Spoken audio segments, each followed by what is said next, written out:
How's it going tonight, John? It is going well. How are you, Eric? I'm in Las Vegas, as are you. Yes. Both recording from hotel rooms this week. It seems to be the way of things at the moment. And thank you for your USB-C adapter. I appreciate that. Mine are both lent out at the moment. I thought I was prepared, and I was not. No, you were prepared. Other people were not. Well, evidently I need to be triply prepared next time. But, yeah. Well, so before we get into why we're in Vegas, how was your weekend? How was your last week? Been a busy week. busy week. But let's see. The weekend was great. We spent Saturday fencing, of course, because that's what we do these days. But actually, it wasn't we only really worked for half the day. So we spent the afternoon playing a board game, Call to Adventure, and then we had some friends come over for dinner. And since they also were board game players, I was like, well, you want to play a game before dinner?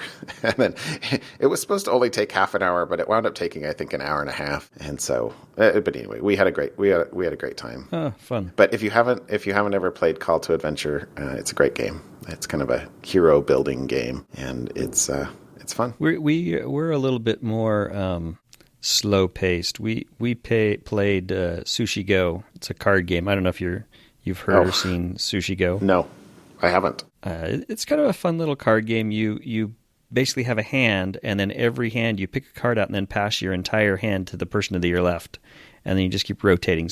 And then you try to build up points. It's a fun little game. So it's kind of like the opposite of Go Fish. You pick one and hand it on. It's easy to pick up and easy to sit down really quick and play, and that was what we did in the Wheeler house this weekend. Yeah, most of the games we play are the opposite because we don't play them often enough that we remember all the rules. So every time we pick it up, we're like, okay, that's right, that's this game. What are all the nuanced details of this? And anyway, you have to play it. Playing it twice in a day is a good way to remember the second time.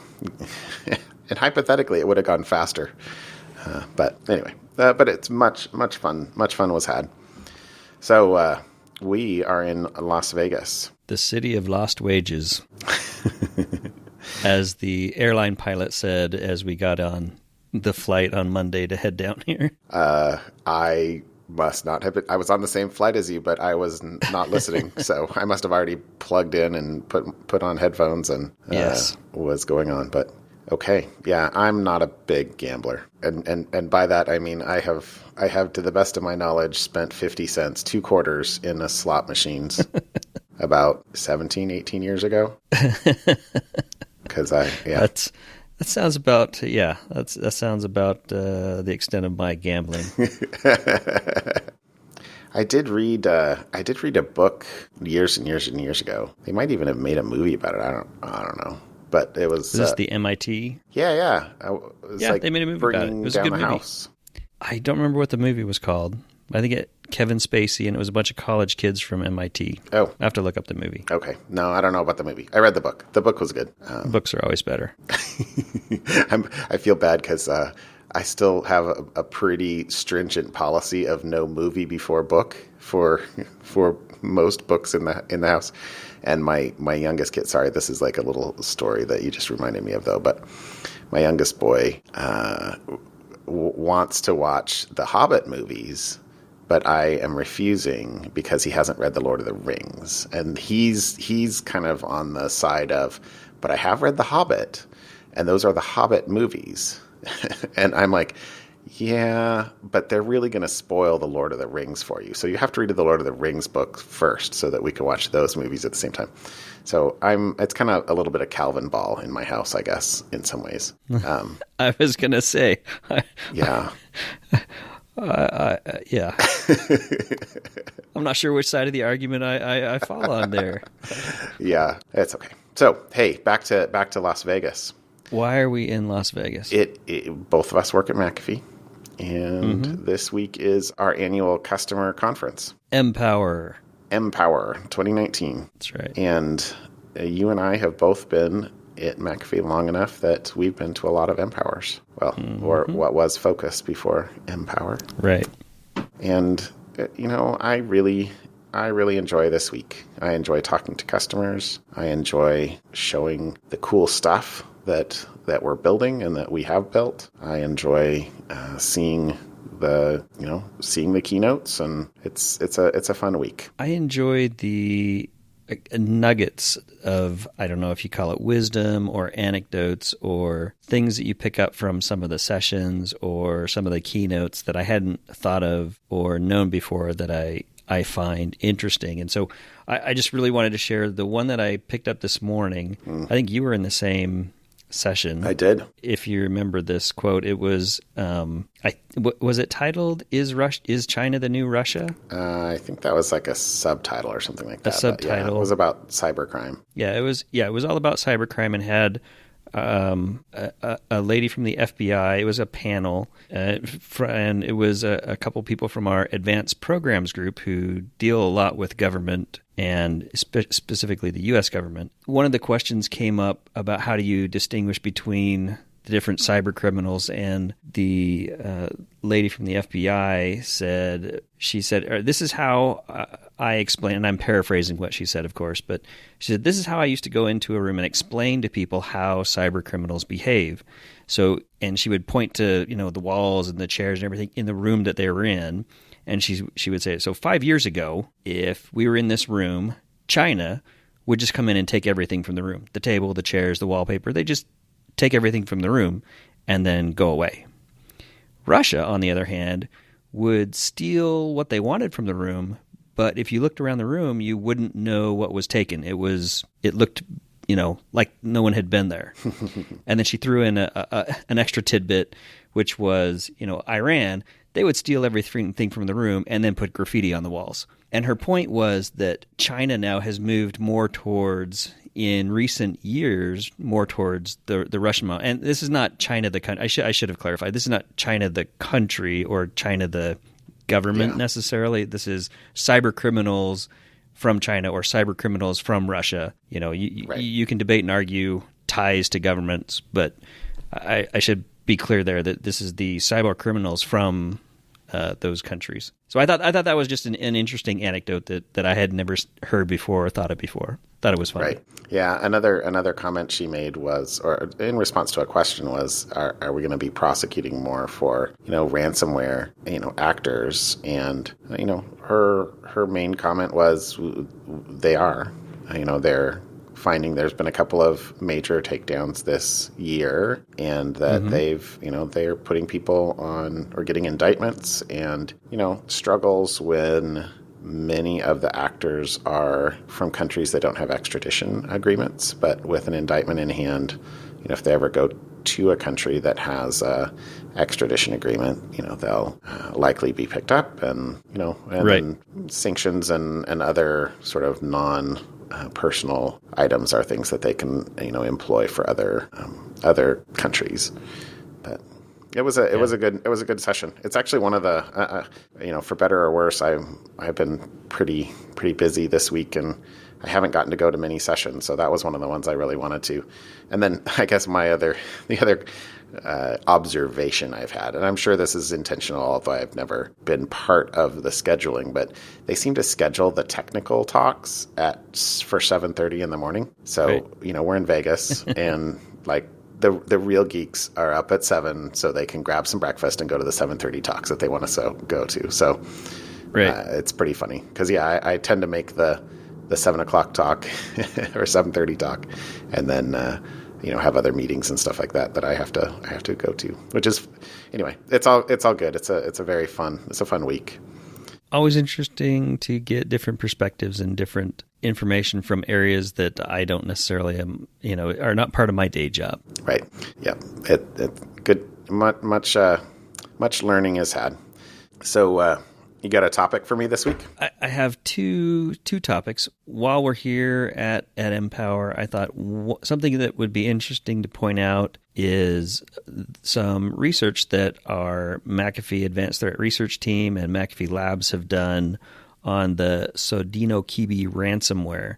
And so they have a 4-part series where they did a major teardown of the ransomware itself, what the code does, how it works, and how it behaves, how people get paid, and then there's a couple more that have not been officially published yet, but by the time this podcast posts, the other 2 episodes, so it's a 4-part series, so the other 2 will be available to go read. But if you are interested in how ransomware as a service and why people do it and how they get paid, and almost to the point where it's a multi-level marketing opportunity.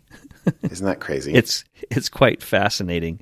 Our McAfee ATR and McAfee Labs team have pulled together and torn it apart and published a very detailed blog. So I just wanted to throw out, since we are here in Vegas at our own security conference, a pointer at that series of blog posts if you're at all even remotely interested in how ransomware works, behaves, who's behind it, etc.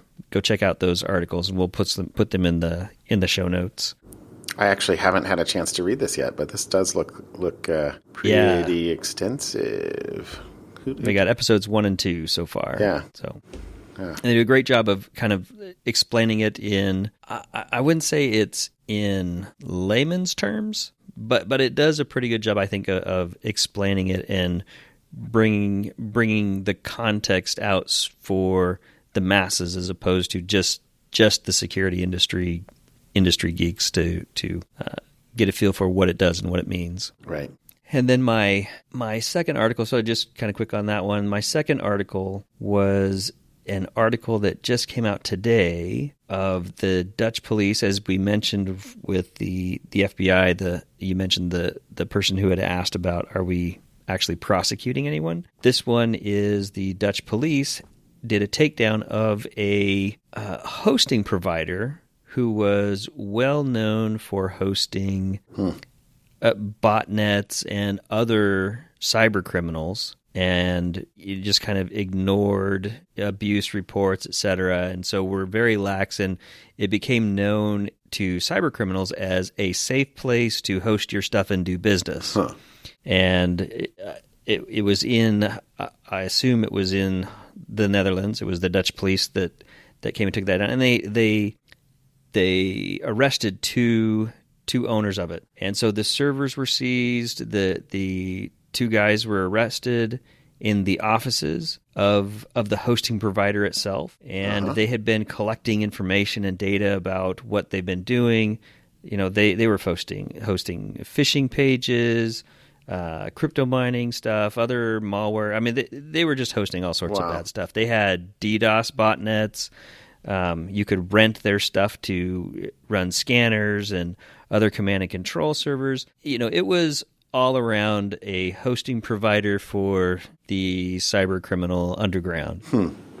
Your notes here are saying that they've kind of been working on this for a year. I wonder how much were they looking to, sort of consolidate and catch some other people in the net. Well, that was one of the things, as when the Dutch police came in and raided the company offices, the company had quickly posted their Facebook page announcing a malfunction, which apparently was a coded message to all their customers, hey, go wipe your servers. At which point, really? I would say, if you're wiping your servers at that point, it's probably pretty good guess that the Dutch police have already gathered enough information that they don't need your servers to be live anymore. There's this stuff called logs and being able to take the other stuff. So anyways, it was a very interesting article about, actually going out, pulling together the information. Because as a society and as a government, as a government, we try to, or we're a little bit, we err on the side of not trying to be too heavy-handed, where cyber criminals can do whatever they want. They don't really have rules to follow, where governments have rules and procedures and processes in place to protect. For good reason. Yeah, exactly. Citizens, where, anyways, it was great to see this. And apparently there was enough people, cyber criminals on this. And the article does mention that the bulk of them were kind of referred to as the script kiddies, the people who are just don't really know how it works. They just go in and pay their right $20 and rent some servers and spam the world, and hopefully they get some payback. Nothing, they're not sophisticated, but there were enough sophisticated people, cyber criminals on the network, that it took a pretty good chunk of botnet and especially IoT botnets down off the internet. Huh. And I think that was just yesterday, just yesterday, I think, as a Wednesday night we record this. So great article to read through. That's fantastic. Of how you actually can get stuff done and go after. Kind of a nice tie into this the other thing from this morning too. Yeah, exactly. So those are my two shout outs today. What do you got? I have two topics this week. So the first one is, I guess these are both kind of iOS or iPhone related. So the first one is about kind of specialized phishing, I guess. So this was an article about a guy who's a security expert, and his son's phone was stolen, and then and he had done everything right. I mean, he has a reasonable passcode, everything's backed up, the Face ID's enabled, activation lock's turned on. They noticed the phone was missing within 10 minutes of the theft. They switched it to lost mode, tried to wipe it. They did everything, but it never came back on for Find My iPhone. And then a few days later, the son started getting suspiciously kind of precise phishing messages from like iMessage, from various numbers, but that were set to look like they're coming from Apple. And in particular, trying to get him to, click on a phishing link and log in, quote unquote, log into iCloud. Because remember, many years ago, once the device has been rolled into iCloud and into Find My iPhone, you can't wipe it. You can't reset it without having that turned off, right? And when there was a comment in this article that said, when that feature first was introduced, it had a dramatic effect on theft of phones in the major metropolitan areas in particular. But anyway, once the security researcher realized, kind of got an inkling of what was going on, he went and read some of the Apple forums that said that other people are doing this. And what happens is, if they're tricked into doing that, the first thing that happens is the device will disappear from their phone list on iCloud, which essentially means that Find My iPhone's been turned off, and now the phone can be wiped and resold. Right. Essentially. And for the most part, that's all that would happen. They wouldn't try to hack the rest of their iCloud account or do anything else. It was literally like, get me in, get this phone off, and then get a chance to resell it. Right. Let me put it on eBay now that I can unlock it and reset it. So kind of a interesting, most phishing, general phishing is, just trying to get a number of people just click on a link and then maybe just not targeted. But this is very much targeted. Now they know sort of at least who you are, what your phone number is, et cetera, and try to get it from you. So I thought this was a pretty interesting sort of twist on the normal phishing. Right. I guess the thing to think about here, at least if you're an iPhone user, which honestly I am. I know you are a multi-platform person, but phishing's not just for email. I know this is sort of semi-related, I guess, but I have not yet upgraded to iOS 13 because I've been sort of watching the bug issues that are happening with iOS 13 at the moment. Yeah. But I am very much looking forward to the ignore unknown callers feature. I still wish we could go away from the screen takeover when a call comes in. Yeah, but, not yet. If it doesn't screen take over, if I can get rid of the unknown or people not in my contact list, that'd probably, I'm preaching to the choir. Yeah. Well, I mean, the ironic thing is that that's kind of a vestigial feature from when the phone's primary use was phone calls. And now that the getting a phone call is kind of a secondary use, it's frustrating.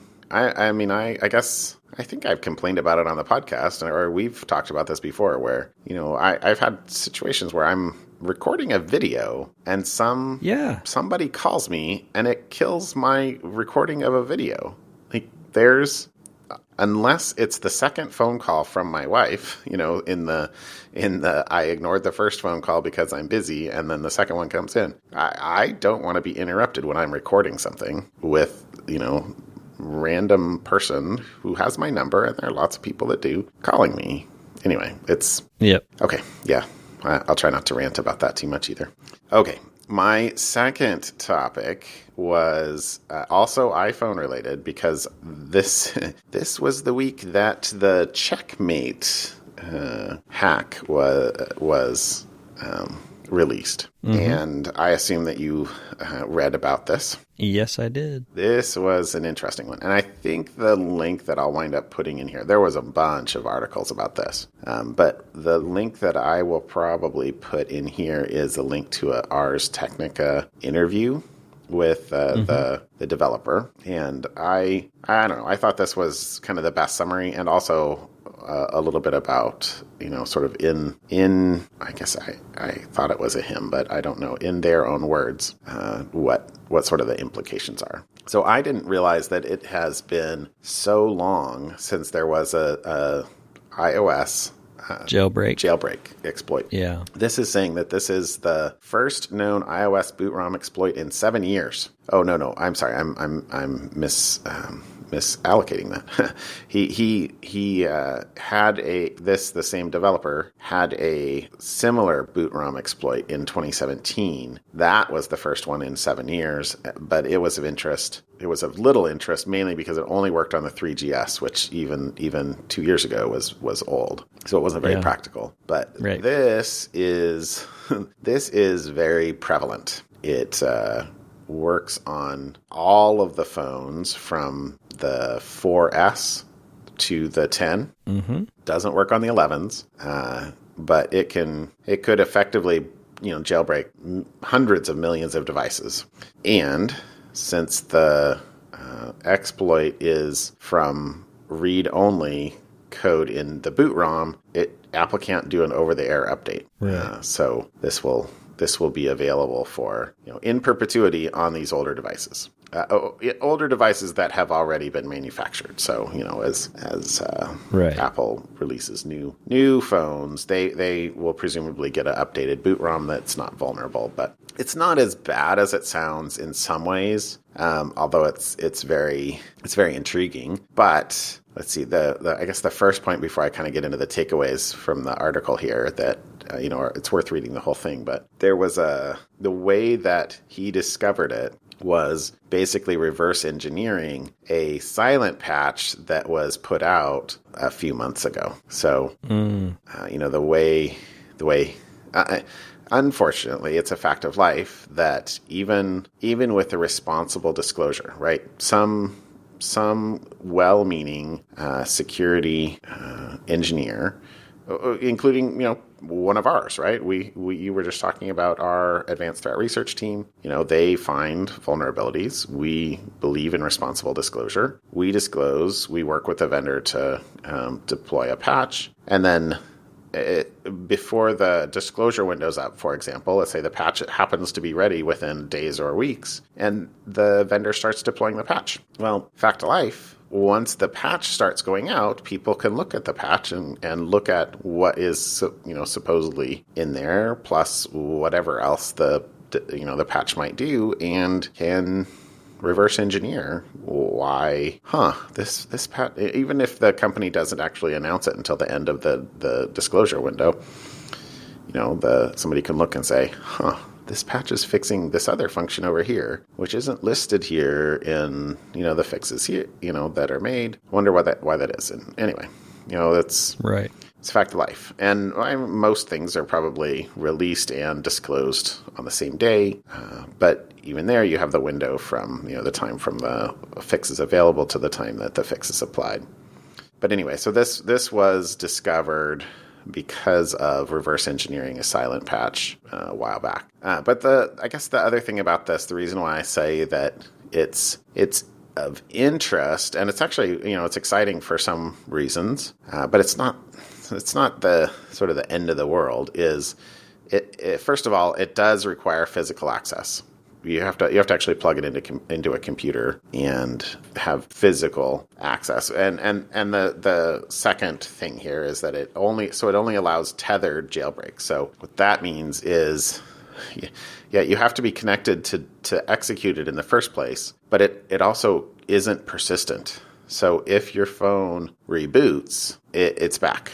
It's back to the factory default. So you can boot it, exploit it, unplug it, and run. But then if ever your phone runs out of battery or has to reboot for whatever reason, boom, you're back to square zero. Right. So okay. I mean, that right there puts a huge amount of caveats on the sort of practicality of it from a average person impact. And then the third thing in here is that it doesn't bypass protections offered by the Secure Enclave and Touch ID. So the Secure Enclave protects the encrypting key that is used to encrypt the user's data. So just because you can boot the phone doesn't get you into the Secure Enclave to expose or exploit the data that's stored encrypted on the device.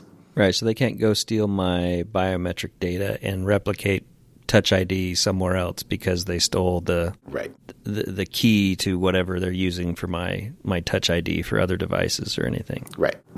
So, that there means that once the device is booted, you can still get access to your data by entering your passcode or presumably passing the Touch ID test. But the nice thing, I guess, for that is, I saw some early commentary that said that, some companies would be salivating over the fact that now they can unlock devices. And I guess, I think it sort of remains to be seen what isn't stored in the Secure Enclave that's still of value. For example, for law enforcement. Anyway, it's certainly less than the speculation was in the initial sort of froth, the first few hours that I saw this kind of coming out. Right. Yeah. But the reason why it's good stuff. Yeah. The reason why it's kind of exciting though is researchers, hobbyists, and hackers, as they say here, will have a way to get in and to kind of the lowest levels of iOS and play around that they haven't been able to do for many years. Right, which should be a benefit to the iOS community. Yeah, I just think it's interesting. It's interesting overall to see. I like to see what people always amaze me with. I don't know how far they can go when they're passionate about something, which is just. So anyway, but I don't think we could have a podcast and not talk about this as one of the stories of the week, because this was the biggest thing, I think. Yeah, I'm with you. That was a good one. It filled up my Twitter feed, that's for sure. Yeah, totally. All right. Well, how about we hit up something fun here and then call it a night? Yeah, it's 11 o'clock. I'm starting to droop. I know. All right. Well, so I guess in keeping with my kind of Empower-themed comments this episode, I think as I mentioned just a couple episodes ago, I was at a Google Cloud Summit, and they had the guest speaker, and I talked about the guest speaker at that time. So at our Empower keynote this morning, after Chris Young spoke, he brought on Madeleine Albright and Colin Powell, both former secretaries of state of the U.S. here, and had a little bit of a round table, just talking to them about the things they thought were most important. And that was great. It was fabulous. They're both, I think, in their early 80s. And still as sharp, and they were witty. They were on top of it. I mean, they were. It was fabulous. Just to listen to them and hear their opinions on things, and it wasn't necessarily cybersecurity. They made some comments about what was the most thing you're most worried about, and they mentioned climate change. They mentioned about the importance of what we do as a government and how we need to work together as a private and public partnership in technology, and take a step back and really understand what we're doing with technology. One of the other entertaining things I thought is usually these types of events try to avoid being political. They had no problem getting political. They didn't mention names. No. But it was very obvious what their opinions were about goings on in the government that they had spent years serving. What's going on right now? So it was enlightening and entertaining. And again, if you ever have the opportunity to listen to either of them, of course, but any of these type of events, if you're able to go to, take an open mind, and you will be amazed at what you can learn from people with experience in areas you don't have experience in. I tweeted out a couple of pictures during this talk. I actually didn't tweet out anything from our company stuff, but I guess I view my Twitter thing as more of a personal thing than a John thing. Yeah, I'm not a salesperson, so to speak, but this was very exciting, and so I enjoyed a couple of anecdotes that they said. So the first one, though, that I thought was pretty funny was Dr. Albright saying that when she was leading the State Department, they were not technically savvy. She mentioned weighing computers. I wanted to clap. I think I was the only person in the audience because that was what we had actually when I worked for the Environmental Protection Agency, just like during high school. So I was a clerk/typist 2 is what I think my official title was. Basically, it meant I did filing and typing up memos where the people in the office would literally handwrite them and then I would type them. Anyway, but I actually learned a lot of programming there. Anyway, the story for another time. But where I didn't realize that General Powell, he said that he had a degree in, I think he said information technology, but they said he said the government, the military sent him to school and he thought he was going to learn, military tactics or something like that. And they were like, no, you're going to learn computers. So he made a comment that he's like, I don't know a lot of the, how to program stuff today, but if you wanted, COBOL or Fortran, I could still do it, which went over well in the room. Yes. And evidently, so, he took over from Dr. Albright and, modernized the State Department when it came to technology at the time. He said something like, he had to buy and deploy, 40-some thousand computers at the time. And anyway, I thought that was great. Yep. Anyway, it was good. What do you got? All right. Well, I actually had not thrown something in Slack this week, evidently, as I discovered when I went looking real quick. So just the first thing I just have to say, I just enjoy being in front of and hearing and being open to just listening to customers talk to us, at this event. So that is the best part of my week. But in the interest of choosing something that I would normally choose for something fun, I went looking real quick, and one of the things that I like to read sometimes is science news, and I didn't realize we missed this in March. It was the 150th anniversary of the periodic table. I didn't realize that. So this year. And so I was like, I thought that would be my something fun this week. So I went and read this article, and it's totally cool because they have a little info, and then they have some pictures of like the first handwritten from the notebook from Mendeleev was the name of the Russian scientist.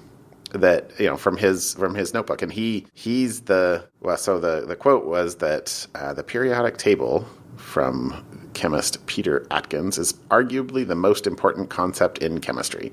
But anyway, I guess I won't dwell on this, but you should go read the article. It's fun. But the cool thing was that since he had the insight that there was periodicity in elements, in his table he left blanks where we had not discovered those elements yet. Right. But based on the predictions, he literally left blanks, and then over the course of his life, 3 of those blanks were filled in. Cool. And so he got a lot of kudos because it says the 3 previously unknown elements, gallium, scandium, and germanium. So this was in the 1850s. Sorry, I don't actually have the date in here. But anyway, I thought this was cool. And there's actually another sketch of another representation of the periodic table by Niels Bohr in the 1920s. That was also kind of interesting, but then the final quote in here was that the modern form, the horizontal design that we're all sort of familiar with, that it's in contrast to the Mendeleev's original was written vertically. But anyway, it says this only became popular after World War II, and largely due to the work of an American chemist named Glenn Seaborg. But anyway, I thought that was cool, and I learned something, and that's fantastic. So, wow. I will also say I have a T-shirt I wear that says, "Have you seen me wear this?" Yes. It says, "You wear it." How do I wear it? Periodically. I do. It's got a picture of the periodic table, and it says, "I wear this shirt periodically," which that is my type of humor. I think my wife bought that for me too, which shows that she loves me. She gets you. She gets me. Yep. All right. Well, home tomorrow, but good week in Vegas for Empower 2019, and yeah, guess we'll call it a wrap. Call it a show. Have a good night, John. All right. Have a good night. Safe journeys home. We'll see you. All right. Bye, Eric.